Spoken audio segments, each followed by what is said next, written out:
Jo, bylo to skvělý, ale vy jste těma rukama trošičku mávali, což mě jako by trošku naštvalo, proč jsem říkal, abyste s těma nemávali.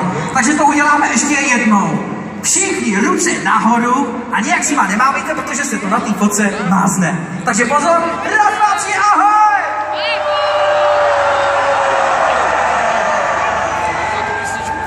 Tak, teď už je to opravdu všechno, děkujeme. My vám děkujeme, že jste přišli. Já vám v závěru chci říct dvě poslední věci. Když Rudolf Jedlička stavěl Jedličku Fista Fataliseho proč, tak říkal, že chce dělat spasivní příjemčí sociální.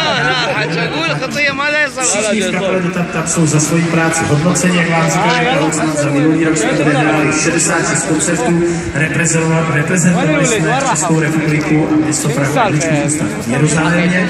Letos jich odehrajeme přibližně stejně, reprezentovali jsme Českou republiku na Expo v Milánu.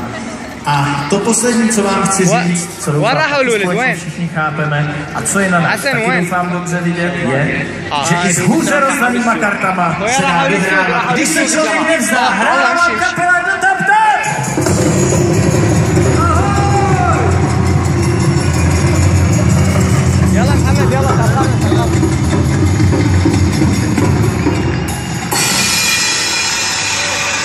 Děkujeme a naše asistentky vám předají dárek z podaných rukou.